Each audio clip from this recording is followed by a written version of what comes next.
My dear students, मैं doctor Pradeep Chaudhary, lecturer physics, government polytechnic college Chittorgarh. आज हम पॉलिटेक्निक के प्रथम वर्ष के subject applied physics second code 2002 में unit number 5 semiconductor in modern physics में एक टॉपिक की बात कर रहे हैं और वह टॉपिक है laser, light amplification by stimulated emission of radiation.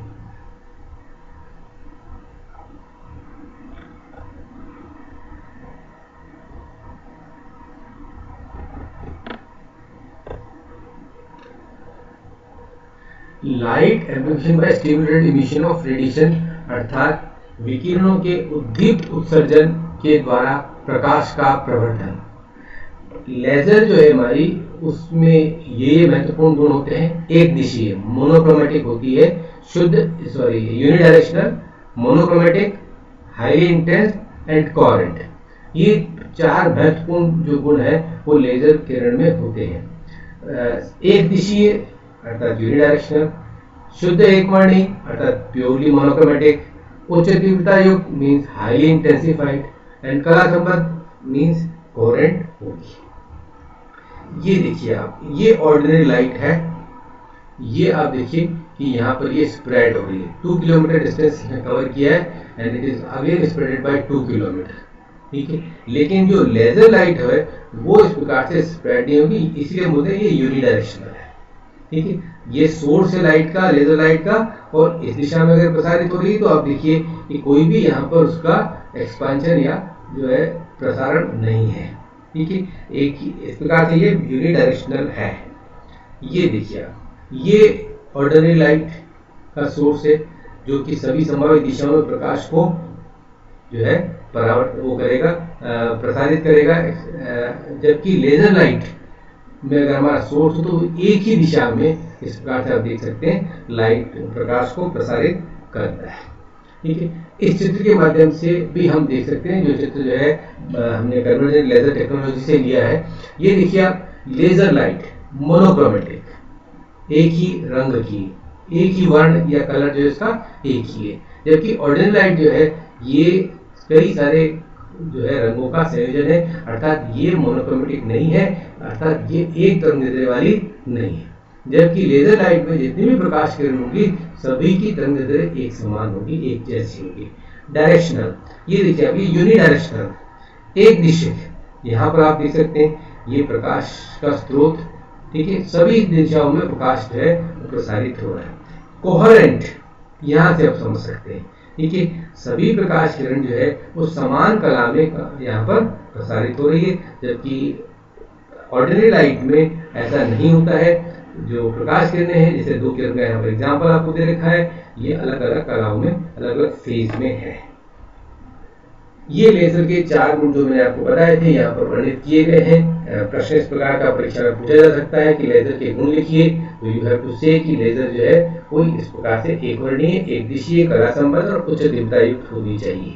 ठीक है, एक वर्णीय मोनोक्रोमेटिक मतलब एक ही तरंग दैर्ध्य की प्रकाश किरणें इसमें होती है। ठीक है, एक ही रंग की अर्थात एक ही आप कह सकते हैं एक ही तरंग दैर्ध्य की। ठीक है, तो ये एक वर्णीय कंसेप्ट है। एक दिशीय, एक दिशा का मतलब है यूनिडायरेक्शनल, यूनिडायरेक्शन एक ही दिशा में ये प्रसारित होगी, जैसा आपने पहले चित्र के माध्यम से भी देखा है। कला संबद्ध, जो भी प्रकाश किरण है सब कोहेरेंट है, कला संबद्ध है, अर्थात इनके मध्य जो कलांतर है वो नियत है। उच्च तीव्रता युक्त, हाईली इंटेंसिफाइड, इसकी इसमें जो प्रकाश किरण है उनकी तीव्रता बहुत ही अधिक होगी। ये देखिए आप, एक स्कीमेटिक डायग्राम है जिससे हम लेजर कंपोनेंट को समझ सकते हैं। लेजर मटेरियल ये रहा, ठीक है, जिसमें लेजर प्रकाश किरण यहाँ से उत्पन्न होगी। ये एनर्जी सोर्स है जो कि पंपिंग का कार्य करेगा। ये ऑप्टिकल कैविटी है। ठीक है, ये ऑप्टिकल कैविटी है जिसमें सामान्यतः 2 आपके पास मिरर होते हैं। ये हाई रिफ्लेक्टेंस मिरर है, अर्थात यह जो है ऐसा मिरर है, ऐसा दर्पण है जिसकी हम ये कह सकते हैं परावर्तन गुणांक जो है वो काफी अधिक होता है। जबकि ये पार्शियली ट्रांसमिटिव है, पार्शियली रिफ्लेक्टिव है, अर्थात आंशिक रूप से पारदर्शी भी है और आंशिक रूप से परावर्ती भी है। इन दोनों को मिला करके हम जो सिस्टम बोलते हैं उसको ऑप्टिकल कैविटी बोलते हैं। ये हाईली रिफ्लेक्टिव होने से क्या होगा, यहाँ से प्रकाश किरण परावर्तित ही होगी। जब प्रकाश किरण लेजर पुंज के रूप में बाहर निकालनी है तो ये हमने क्या रखा, पार्शियली ट्रांसमिटेड रखा ताकि लेजर किरण को आवश्यकता अनुसार बाहर निकाला जा सके। Important parts of laser, active medium, pumping source and optical cavity. ये तीनों चीजें मैंने आपको चित्र में बताई है। एक्टिव मीडियम, यहाँ जो ये मीडियम है ये एक्टिव मीडियम है जिसमें लेजर प्रकाश जो है घटना होगी और लेजर प्रकाश उत्पन्न होगा। ठीक है।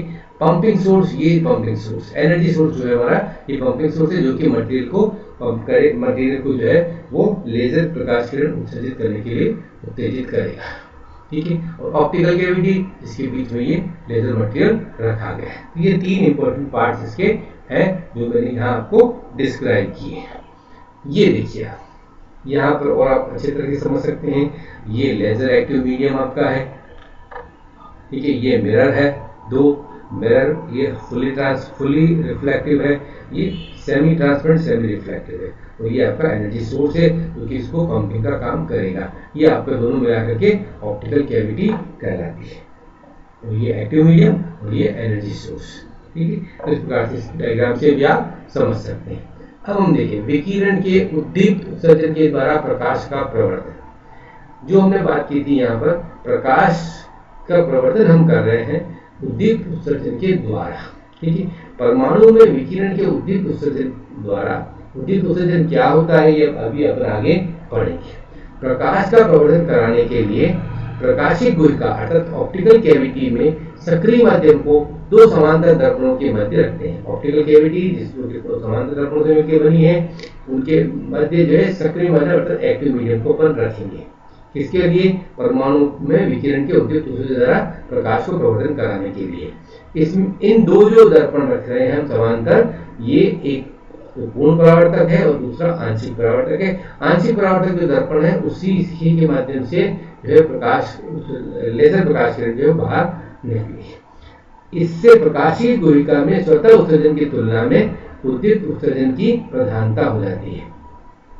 दो तरह के उत्सर्जन होते हैं, स्वतः उत्सर्जन और उद्दीप्त उत्सर्जन। तो स्वतः उत्सर्जन की तुलना में हमें उद्दीप्त उत्सर्जन की प्रधानता चाहिए, तो इसके लिए अपन ने ये ऑप्टिकल कैविटी यहाँ पर रखी है।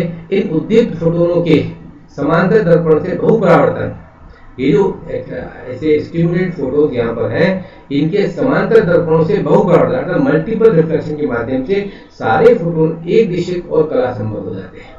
ठीक है। ऑप्टिकल कैविटी के बीच में अपन ने ये रखा है एक्टिव मीडियम जिसमें एक्साइटेड फोटोन्स यहाँ पर आपको मिले हैं। ये फोटोन समांतर दर्पण से बहुपरावर्तन के माध्यम से क्या होगा, एक दिशिक ऐसे यूनिडायरेक्शनल एंड कला संबद्ध अर्थात कोहेरेंट हो जाते हैं। आंशिक परावर्तक दर्पण जो है, जो पार्शियली सिल्वर्ड है मिरर यहाँ पर, उससे ये फोटोन जो है वो पारगमित होंगे, ट्रांसमिट होंगे और तीव्र किरण पुंज के रूप में बाहर निकलेंगे और हमें लेजर प्रकाश किरण पुंज जो है वो प्राप्त होगा। ठीक है। अब कुछ बेसिक डेफिनेशंस पर हम आ जाते हैं, बेसिक कंसेप्ट पर आ जाते हैं। अभी हमने लेजर के बारे में काफी बात की है, अब बेसिक कंसेप्ट पर आ जाते हैं। तो सबसे पहले हम बात करते हैं ऊर्जा स्तर की, एनर्जी लेवल की। ठीक है। लेजर में जो कुछ घटना है उनको समझने के लिए ये चीजें समझना हमें जरूरी है। हम लोग जानते हैं कि परमाणु में प्रोटॉन और न्यूट्रॉन मिलकर के नाभिक के केंद्रीय भाग का निर्माण करते हैं और उस केंद्रीय भाग को हम नाभिक कहते हैं। नाभिक में दो तरह के कण हैं, प्रोटॉन और न्यूट्रॉन। ये परमाणु का बहुत ही छोटा केंद्रीय भाग है। ठीक है। जिसे अपने नाभिक कहा है। नाभिक के चारों विभिन्न वृत्ताकार कक्षाओं में इलेक्ट्रॉन चक्कर लगाते हैं और इन कक्षाओं को हम स्थायी कक्षा या परमानेंट ऑर्बिट कहते हैं। एक कक्षा में जब इलेक्ट्रॉन चक्कर लगा रहा था इन कक्षाओं में, तो वह न तो ऊर्जा उत्सर्जित करता है और न ही ऊर्जा का अवशोषण करता है। अर्थात हम ये कह सकते हैं कि जब नाभिक के चारों विभिन्न वृत्ताकार कक्षाओं में इलेक्ट्रॉन चक्कर लगाते हैं तो वे उस कक्षा में चक्कर लगाते हुए न तो ऊर्जा का उत्सर्जन और न ही ऊर्जा का अवशोषण करते हैं। ये इलेक्ट्रॉन ऊर्जा का उत्सर्जन या अवशोषण कब करते हैं वो हम देखें। ये इलेक्ट्रॉन जब उच्च ऊर्जा वाली कक्षा से निम्न ऊर्जा वाली कक्षा में आते हैं तो ऊर्जा उत्सर्जित करते हैं, क्योंकि निम्न ऊर्जा वाली कक्षा में ऊर्जा उनकी कम है, उच्च ऊर्जा वाली कक्षा में उनकी ऊर्जा अधिक है। तो उन दोनों कक्षाओं के अंतर के तुल्य जो ऊर्जा है वह ये उत्सर्जित कर देता है। लेकिन जब इलेक्ट्रॉन निम्न ऊर्जा वाली कक्षा से उच्च ऊर्जा वाली कक्षा में जाता है तो वो ऊर्जा अवशोषित करता है, एब्जॉर्ब करता है। ये इसके माध्यम से आप समझ सकते हैं, चित्र के माध्यम से। ये इलेक्ट्रॉन है, पहली ऑर्बिट में दिखाई दे रहा है आपको, ठीक है। दूसरी ये उच्च ऊर्जा स्तर है, ऊर्जा का इसने अवशोषण किया और हायर ऑर्बिट में चला गया। यहाँ पर अपन देखें तो ये इलेक्ट्रॉन हायर ऑर्बिट में है, इसने ऊर्जा का उत्सर्जन किया है, एमिशन किया है, और ये लोअर ऑर्बिट में आ गया है। तो इस प्रकार से हायर ऑर्बिट से लोअर ऑर्बिट में जाएगा तो ऊर्जा का उत्सर्जन करेगा, लोअर ऑर्बिट से हायर ऑर्बिट में जाएगा तो ऊर्जा का अवशोषण करेगा, एब्जॉर्प्शन करेगा। अब हम बात करते हैं आयनन ऊर्जा और आयनन विभव। देखिए, दो शब्द होते थे, आयनन ऊर्जा एवं आयनन विभव। तो आयनन ऊर्जा के बाद जब भी किसी परमाणु को आयन में परिवर्तित करना तो हम ये कहेंगे आयन में परिवर्तित कब होगा, जबकि उसमें से इलेक्ट्रॉन या तो बाहर निकले या इलेक्ट्रॉन उसमें आए। तो यहाँ पर हम ये कहें किसी भी परमाणु से इलेक्ट्रॉन को पूर्णतया बाहर निकालने के लिए आवश्यक जो न्यूनतम ऊर्जा है वह आयनन ऊर्जा कहलाती है। अब इलेक्ट्रॉन पूर्णतया बाहर कब निकलेगा, तो इसके लिए ये कह सकते हैं कि अगर वह एक ऑर्बिट से ऐसी ऑर्बिट में चला जाए जहां पर उस पर नाभिक का आकर्षण बल नहीं रहे, अर्थात वह अनंत ऊर्जा स्तर में चला जाए, n इक्वल टू इन्फिनिटी में चला जाए, n इक्वल टू इन्फिनिटी में चला जाए, तो ऐसे केस में इलेक्ट्रॉन जो है वो उस नाभिक के आकर्षण बल से पूर्णतः मुक्त हो जाएगा। हम ये कहेंगे कि वह परमाणु आयन में परिवर्तित हो गया है। तो किसी भी परमाणु से इलेक्ट्रॉन को पूर्णतः बाहर निकालने के लिए आवश्यक जो न्यूनतम ऊर्जा है वह आयनन ऊर्जा कहलाती है। अब माना कि सबसे बाह्यतम कक्षा कौन सी है, Nv, उसमें एक इलेक्ट्रॉन है, उसकी ऊर्जा वहां पर है En, ये नेगेटिव होती है, हम लोग जानते हैं, ठीक है। यहां से अगर ये अनंत में चला जाए तो यहाँ पर हमें सबसे कम ऊर्जा इसको देनी पड़ेगी। तो हम ये कहेंगे कि आयनन ऊर्जा क्या होगी, E इंफिनिटी माइनस En, अर्थात अनंत कक्षा में उस इलेक्ट्रॉन की ऊर्जा माइनस जो Nवी कक्षा में जब होता है तो उसकी इलेक्ट्रॉन की ऊर्जा, क्योंकि अनंत में ऊर्जा उसकी कितनी है, शून्य है, तो E इंफिनिटी का मान हमारा 0 हो जाएगा, ये रहेगा माइनस En। तो ये जो आयनन ऊर्जा है वो क्या होगी कि Nवी ऑर्बिट से इलेक्ट्रॉन इन्फिनिटी में जा रहा है, तो जो Nवी ऑर्बिट जो उसकी ऊर्जा है जो कि नेगेटिव है उसका भी नेगेटिव अर्थात पॉजिटिव हो जाएगी, और यह ऊर्जा जो क्या कहलाएगी, आयनन ऊर्जा कहलाएगी, ठीक है। अब आयनन विभव, आयनेशन पोटेंशियल की अपन बात कर लें तो वह न्यूनतम त्वरक विभव। अब इलेक्ट्रॉन कहीं किसी ऑर्बिट में है, उसको वहां से कहां ले जाना है, अपने को अनंत वाली कक्षा में ले जाना है, तो इसके लिए जितने मिनिमम एक्सेलरेटिंग पोटेंशियल से अपने को उसको एक्सेलरेट करना है वह क्या कहलाएगा, पोटेंशियल, वह पोटेंशियल आयनेशन पोटेंशियल कहलाएगा। हम ये कह सकते हैं कि वह न्यूनतम त्वरक विभव जिससे इलेक्ट्रॉन को त्वरित करने पर इलेक्ट्रॉन परमाणु से पूर्णतया बाहर निकल जाए तो उसे अपन आयनन विभव कहते हैं। माना कि आयनन ऊर्जा की आवश्यकता कितनी है, EI, ठीक है। Nवी ऑर्बिट से इन्फिनिटी में जा रहा है तो आयनन ऊर्जा कितनी होगी, EI। अब इस ऊर्जा को अगर मैं इलेक्ट्रॉनिक आवेश से विभाजित कर दूं तो मुझे आयनन विभव मिल जाएगा। मैं कहूंगा VI बराबर EI अपॉन E, ठीक है। EI हमने पहले देखा है, तो इस प्रकार से स्मॉल e से इसको विभाजित कर दें इलेक्ट्रॉनिक आवेश से 1.6 माइनस 19 कूलम से, तो आपको क्या मिल जाएगा, आयोनेशन पोटेंशियल मिल जाएगा। इसी प्रकार से उत्तेजन ऊर्जा, उत्तेजन विभव की हम बात कर सकते हैं। उत्तेजन ऊर्जा, जब किसी परमाणु में किसी इलेक्ट्रॉन को निम्न ऊर्जा स्तर से उच्च ऊर्जा स्तर में अपने को भेजना हो तो उसे एनर्जी चाहिए, ऊर्जा चाहिए। तो किसी भी इलेक्ट्रॉन को निम्न ऊर्जा स्तर से उच्च ऊर्जा स्तर में दी जाने के लिए दी जाने वाली जो आवश्यक न्यूनतम ऊर्जा है वह उत्तेजन ऊर्जा कहलाती है।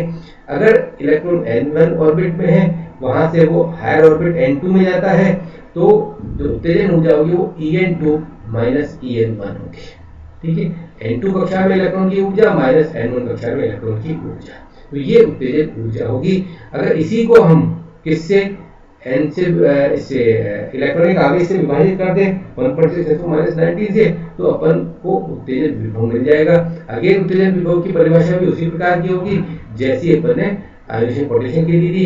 वह न्यूनतम त्वरक विभव जिससे एक इलेक्ट्रॉन निम्न ऊर्जा स्तर से किसी उच्च ऊर्जा स्तर में त्वरित हो जाए उसे उत्तेजन विभव कहते हैं। यहाँ थोड़ा सा स्पष्ट नहीं दिख रहा है, आप लिख देंगे उत्तेजन विभव VE बराबर EE अपॉन स्मॉल e, ठीक है, जो ये उत्तेजन ऊर्जा प्राप्त हुई है उसको इलेक्ट्रॉनिक आवेश स्मॉल ई से डिवाइड कर दीजिएगा तो अपने को उत्तेजन विभव प्राप्त हो जाएगा। स्वतः उत्सर्जन, स्पॉन्टेनियस इमिशन। स्वतः उत्सर्जन क्या है ये देखिए, जब कोई परमाणु उत्तेजित अवस्था में होता है तो स्वतः ही फोटोन उत्सर्जित कर अपनी मूल अवस्था में लौट आता है। हम लोग जानते हैं कि कोई भी परमाणु एक्साइटेड स्टेट में है तो ग्राउंड स्टेट में आएगा तो वो अपनी जो दोनों अवस्थाओं में ऊर्जा का जो अंतर है उसके तुल्य ऊर्जा के फोटोन उत्सर्जित करेगा और वापस से अपने ग्राउंड स्टेट में लौट के आ जाएगा। ऐसा इसलिए होता है क्योंकि एटम जो है वो एक्साइटेड स्टेट में लंबे समय तक के लिए नहीं रह सकता। इस प्रकार से जो उत्सर्जित फोटोन की ऊर्जा होगी वह होगी उत्तेजित अवस्था और मूल अवस्था में परमाणु की ऊर्जा के अंतर के तुल्य होगी। यह घटना अपने आप होती है, इसलिए इसे स्वतः उत्सर्जन या स्पॉन्टेनियस इमिशन कहते हैं। चित्र के माध्यम से आप समझ सकते हैं, before emission of photon electron higher energy state में है, आफ्टर इमिशन ऑफ फोटोन आप देखेंगे इलेक्ट्रॉन लोअर एनर्जी स्टेट में आ गया। तो हायर एनर्जी स्टेट से लोअर स्टेट में जाएगा तो ये यहाँ से फोटोन इमिट करेगा। ये फोटोन की ऊर्जा क्या होगी, इन दोनों कक्षाओं में जो उसकी ऊर्जा है उसके अंतर के बराबर। ठीक है, इस प्रकार से सतह उत्सर्जन को अपन यहाँ समझ सकते हैं। हाँ, एक चीज ये भी है, इसके माध्यम से भी समझ सकते हैं, ये स्पॉन्टेनियस इमिशन इलेक्ट्रॉन किसमें हाई लेवल में किसमें जाता है, लोअर लेवल में जाता है। आफ्टर इमिशन ऑफ फोटोन, ये फोटोन से इमिट कर दिया, ये जो फोटोन इमिट करेगा उसकी ऊर्जा क्या होगी, एनर्जी क्या होगी, अपर लेवल पे जो इलेक्ट्रॉन की एनर्जी है लोअर लेवल में एनर्जी है उसका डिफरेंस। ठीक है, अब अपन देखते हैं उद्दीप्त उत्सर्जन अर्थात स्टिमुलेटेड इमिशन। उद्दीप्त उत्सर्जन की प्रक्रिया में जो आपतित फोटोन है वह उत्तेजित इलेक्ट्रॉन से अन्योन्य क्रिया करता है और उसे एक अन्य फोटोन उत्सर्जित कर निम्न अवस्था में लौटने के लिए बाध्य करता है। यहाँ पर ये देखें, सतह उत्सर्जन में क्या था, इलेक्ट्रॉन हायर ऑर्बिट में था, उत्तेजित अवस्था में था, लेकिन वह ग्राउंड स्टेट में ऑटोमेटिक आ रहा था। यहाँ पर क्या होगा, यहाँ पर इस प्रक्रिया में आपतित फोटोन जो है वो उस उत्तेजित इलेक्ट्रॉन को जो कि हायर ऑर्बिट में होगा वहां पर इंटरेक्ट करेगा और उसे एक अन्य फोटोन उत्सर्जित कर निम्न अवस्था में लौटने के लिए बाध्य करेगा, बाउंड करेगा। तो ऐसी जो घटना है वह उद्दीप्त उत्सर्जन की घटना कहलाती है।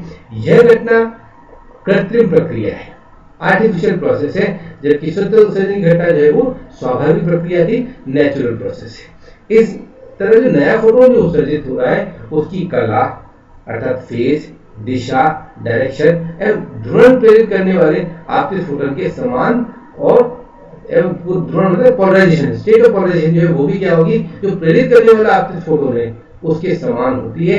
अतः ये फोटोन जो है पूर्णतया कला संपन्न अर्थात कोहेरेंट हो जाते हैं। ये देखिए आप स्टिमुलेटेड इमिशन का कंसेप्ट, यहाँ पर ये इलेक्ट्रॉन हायर ऑर्बिट में है, एक फोटोन उसको इंड्यूस कर रहा है, बाध्य कर रहा है, किसके लिए, लोअर लेवल में जाने के लिए, और यहाँ पर ये दो फोटोन इमिट हो रहे हैं, ये दोनों फोटोन कोहेरेंट है, ये दोनों फोटोन जो है वो कोहेरेंट है। हाँ, परमाणु, अब हम बात करते हैं मेटास्टेबल एनर्जी लेवल की। परमाणु में कुछ ऊर्जा स्तर ऐसे होते हैं जहां से मूल ऊर्जा स्तर में संक्रमण वर्ण नियम अर्थात जो संरक्षण रूल है हमारे उसके अनुरूप जो है अनुमेय अर्थात परमिसिबल नहीं होता है। ये ऊर्जा स्तर जो है वो मितस्थायी ऊर्जा स्तर कहलाते हैं, मेटास्टेबल एनर्जी स्टेट कहलाती है। मेटास्टेबल स्टेट में परमाणु का जो लाइफ है, जीवन काल है, वो बहुत अधिक होता है, 10⁻³ सेकंड। बहुत अधिक का मतलब ये है कि जो एक्साइटेड स्टेट में उसका जो टाइम है उसके कंपैरिजन में मेटास्टेबल स्टेट में जो टाइम है वो ज्यादा होगा। अब यदि किसी परमाणु को मितस्थायी ऊर्जा स्तर तक उत्तेजित कर दें तो स्वतः उत्सर्जन की प्रायिकता नगण्य हो जाती है और अधिकांश उत्सर्जन जो है वो उद्दीप्त उत्सर्जन अर्थात स्टिमुलेटेड इमिशन जो है उसके माध्यम से ही होता है। ठीक है, तो यहाँ पर मेटास्टेबल एनर्जी लेवल जो हमारे वो इम्पोर्टेंट है। इलेक्ट्रॉन्स जो है वो कहाँ पर हो जाए, मेटास्टेबल एनर्जी स्टेट में आ जाए। ठीक है, वहां पर उनकी लाइफ टाइम ज्यादा है in comparison to the excited state. तो यहाँ पर फिर क्या होगा कि इन इलेक्ट्रॉनों को वहां पर उत्तेजित किया जाएगा और वह स्वतः उत्सर्जन की प्रक्रिया के उल्टा उद्दीप्त उत्सर्जन की प्रक्रिया के द्वारा वहां पर ऊर्जा का उत्सर्जन होगा, फोटोन का उत्सर्जन होगा। ये जो घटना है ये जनसंख्या प्रतिलोमन की स्थिति में होती है। अब यहाँ देखें, उचित आवृत्ति के फोटोन आपतित होने पर। अब यहाँ इंपॉर्टेंट क्या है कि जो फोटोन इंसिडेंट हो रहे हैं वो प्रॉपर फ्रीक्वेंसी के होने चाहिए। ऐसी स्थिति में क्या होगा कि जो अवशोषण संक्रमण है, जो एब्जॉर्प्शन के ट्रांसमिशन है, जो ऐसे ट्रांजिशन है, उनकी अपेक्षा उद्दीप्त उत्सर्जन प्रधानता में होंगे। इसके लिए हमें क्या करना पड़ेगा कि जो निकाय का ऊष्मीय संतुलन है उसको बिगाड़ना। निकाय का ऊष्मीय संतुलन क्या होता है, सामान्यतया निम्न ऊर्जा स्तर में अधिक इलेक्ट्रॉन होते हैं और उच्च ऊर्जा स्तर में कम। यहाँ पर उच्च ऊर्जा स्तर में परमाणु की संख्या अधिक हो जाए, निम्न ऊर्जा स्तर में परमाणु की संख्या कम हो, ठीक, तो ऐसी स्थिति जो है वो जनसंख्या प्रतिलोमन की कहलाती है, पॉपुलेशन इन्वर्जन की कहलाती है। पॉपुलेशन इन्वर्जन में हायर और एनर्जी लेवल में जो एटम्स हैं उनकी संख्या ज्यादा होगी और लोअर एनर्जी स्टेट में इलेक्ट्रॉन की संख्या कम होगी। ऐसा मेटास्टेबल एनर्जी लेवल के केस में ही हो पाएगा, जैसा यह चित्र में बताया गया है। या एनर्जी उसने ली है, इलेक्ट्रॉन ग्राउंड स्टेट से एक्साइटेड स्टेट में आ गया, एक्साइटेड स्टेट से फिर मेटास्टेबल स्टेट में आ गया, ठीक है। यहाँ आने के बाद यहाँ पॉपुलेशन इन्वर्जन हो जाएगी, यहाँ जो है ज्यादा इलेक्ट्रॉन होंगे इसकी तुलना में। ऐसी स्थिति में यहाँ से उद्दीप्त उत्सर्जन होगा, स्टिमुलेटेड इमिशन ऑफ रेडिएशन होगा, इस तरह चित्र के माध्यम से बताया गया है। अब हम बात करते हैं पंपिंग।